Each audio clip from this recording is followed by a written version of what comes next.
Buenos días, mi nombre es Benjamín Morón, soy juez superior en la Corte de Lima Este y en primer lugar quiero agradecer al Círculo de Estudios de Derecho Penal por la invitación y hoy quería tratarles un tema que es bastante importante para nosotros y para todo el ámbito judicial y el derecho, que es la importancia de la motivación en las resoluciones judiciales y haciendo un poco incidencia en materia penal.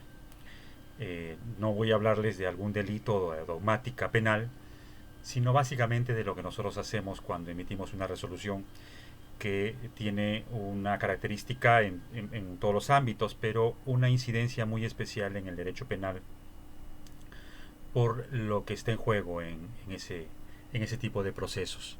Mi especialidad no es penal, pero en el tema de las motivaciones creo que no redunda mucho ese tema, sino la necesidad de poder argumentar. Y en base a eso quería decirles, por ejemplo, todo el desarrollo que se ha dado con la argumentación jurídica. La argumentación ha tenido este desarrollo, sobre todo europeo, nacido en Alemania, en, en una obra, ya el antecedente puede haber sido Fiebe o otros autores, pero el autor de esta argumentación es Robert Alexi. Robert Alexi escribe una obra que se llama La argumentación jurídica en 1978. McCormick, un escocés, también escribe otra obra en ese mismo año y dan la importancia y nos muestran la importancia de la argumentación en el derecho. Ya Manuel Atienza aborda ya esta teoría como una forma de explicar el derecho, ¿no? El derecho como argumentación, ¿no? Y que nos muestra pues cómo el derecho puede estar desarrollado a partir de lo que expresamos o de la forma como entendemos una norma, ¿no? Eh, Nosotros hemos acogido mucho esa teoría argumentativa de Alexi, inclusive en tema normativo, ¿no? El test de proporcionalidad, el famoso test de proporcionalidad, de inocuidad, necesidad y de proporcionalidad propiamente dicha, a partir de los años 2000, con un cierto retraso, pero que ha tenido bastante incidencia en materia constitucional. Eh, a partir de ello, la Constitución de 1993 nos obliga a los jueces a motivar. Ustedes, estudiantes de repente muy jóvenes, no saben lo que ha pasado con el derecho en procesal de repente en los años anteriores. Fíjense, hasta el año 1992 las sentencias judiciales tenían una característica. Se motivaban en primera instancia, pero en segunda instancia se podía decir por sus propios fundamentos confirmamos la resolución. A partir de la Constitución de 1993 ya todos los jueces estamos obligados a argumentar, sea cual instancia que fuere, ¿no? Esta situación ha generado pues posiciones en el derecho mismo, como es el activismo judicial, el garantismo, ¿no? Este activismo, esta necesidad de que el juez solucione el conflicto y para ello tenga que utilizar muchas facultades como la prueba de oficio, que es una expresión de ello, y el garantismo que tiene cierta oponibilidad a tal situación eh, cuando señala que es el juez el que tiene que aplicar la norma y son las partes las que tienen que acreditar. Esta dicotomía que aparentemente hay entre uno y otro, ¿no? Eh, se cree salvada en alguna forma con la oralidad que está entrando en el derecho procesal, pero me parece a mí, opinión personal, que es en el ámbito en el que se aplique. Y es que en el derecho privado es un poco más complejo que el juez aborde una situación de investigación cuando son las partes las que han acudido a él y la norma ha establecido un determinado desarrollo y de repente actuar pruebas de oficio de manera excesiva en un caso puede convertirlo en abogado de las partes.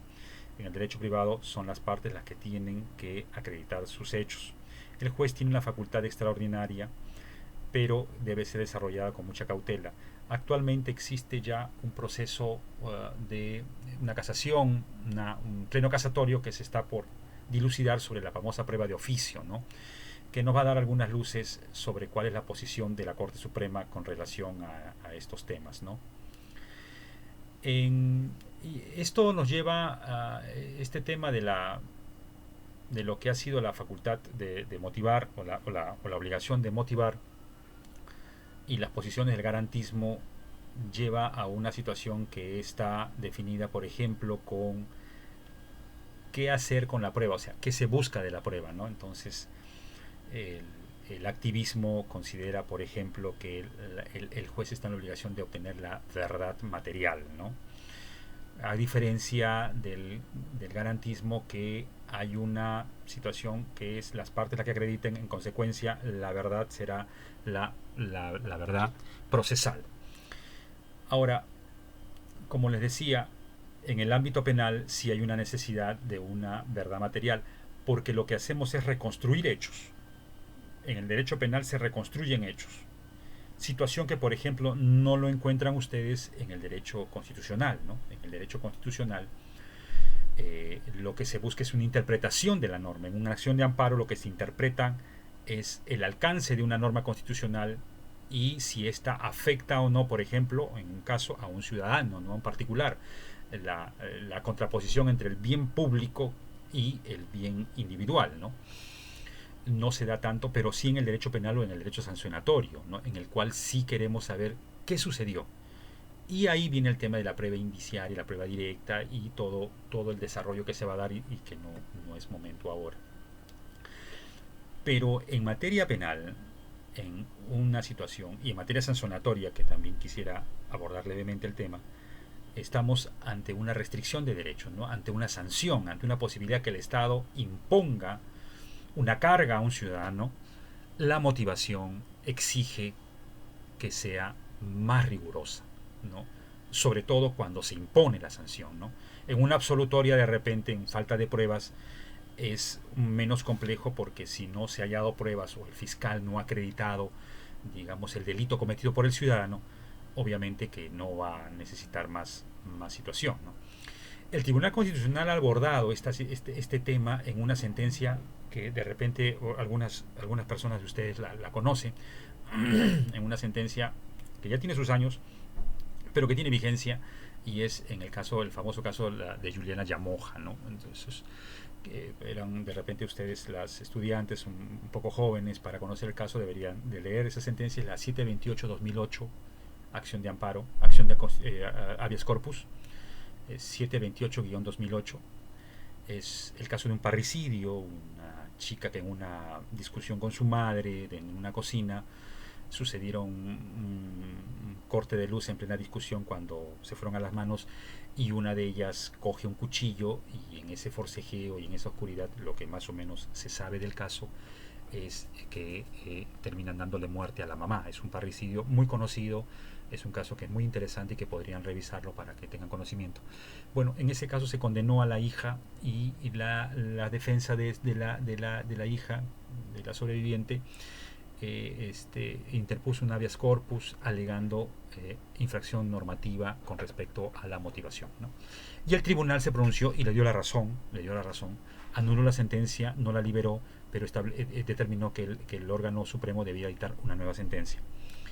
Y ahí habló de los tipos de defectos en la motivación, ¿no? Habló, por ejemplo, de la motivación inexistente o motivación aparente, ¿no? Bueno, la inexistente la definió como bueno, estoy haciendo un resumen, obviamente, como aquella que no explica razones.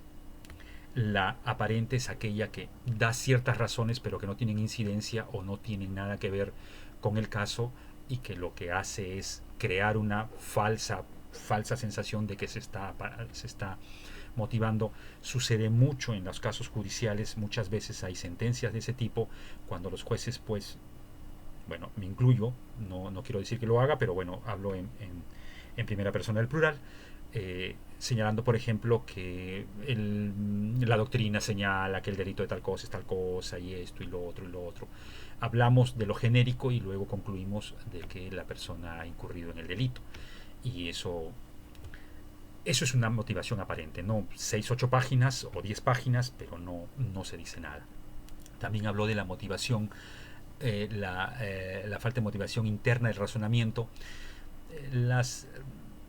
En la lógica se usa el razonamiento interno y externo.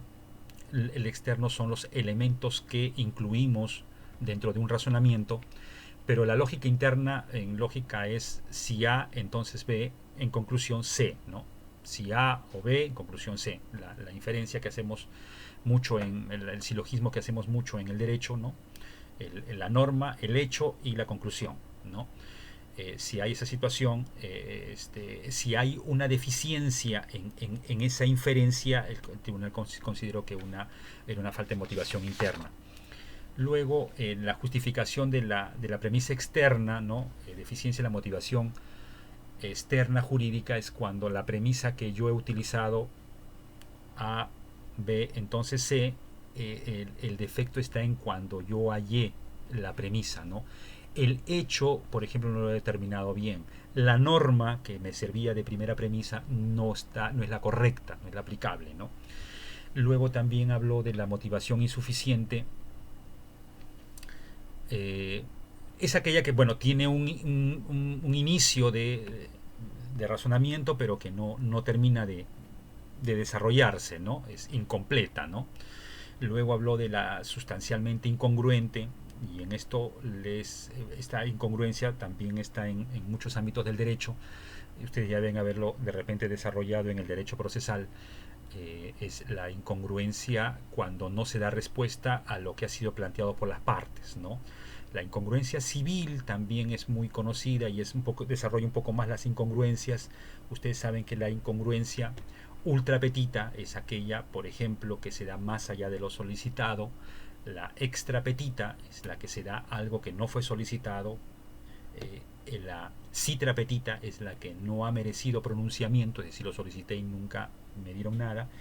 Y la infrapetita, que es aquella motivación, aquella incongruencia civil que, por ejemplo, me da menos de lo que yo he solicitado y que la otra parte ha admitido. Muchas veces se dice que, por ejemplo, no, la infrapetita es yo solicité 10 y no me lo dio el juez, entonces la sentencia es incongruente. El supuesto de infrapetita es yo solicité 10, el demandado admitió que me debe, pero dice que me debe 8, ¿no? Y el juez dice que me den 6. Esa incongruencia es la infrapetita, ¿no? No los otros tipos de no el otro caso. Ahora, no todas las incongruencias son materia de nulidad, no todas las incongruencias. Por ejemplo, en el derecho laboral es admitible la ultrapetita, ¿no? El trabajador solicitó como beneficios laborales 100 y el juez encontró dentro de lo que ha desarrollado que no le debían 100 sino 120 y le da los 120, ¿no? Entonces no es tan estricto en todos. En el ámbito civil sí es más riguroso y es sancionado con nulidad. También lo es en todo en el derecho procesal, ¿no?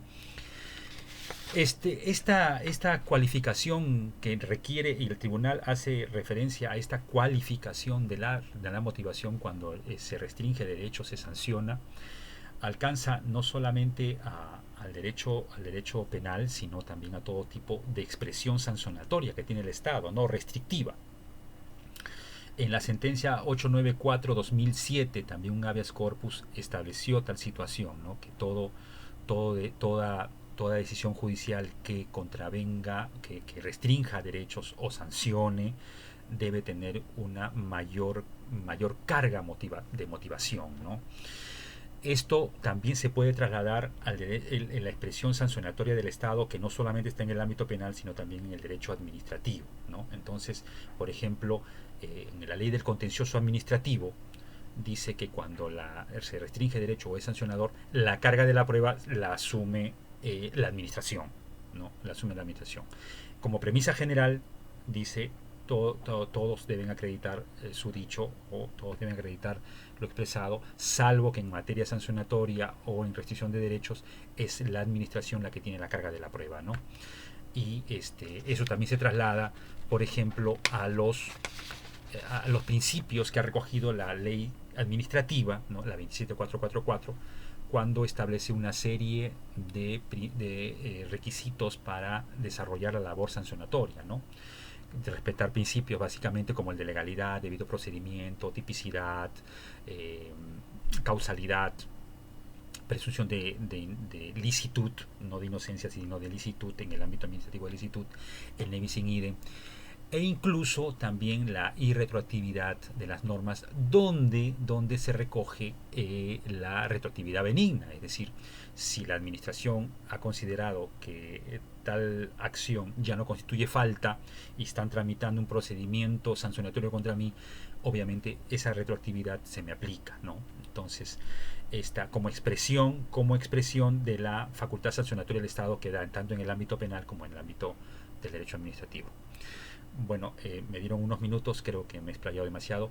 Quería expresarles esto. Muchas personas que ustedes que están viendo que son estudiantes van a optar por la carrera judicial, y la importancia de esta situación de la motivación de las resoluciones judiciales, sobre todo en el ámbito sancionador, por la trascendencia del derecho que está en juego, ¿no? Que es la libertad.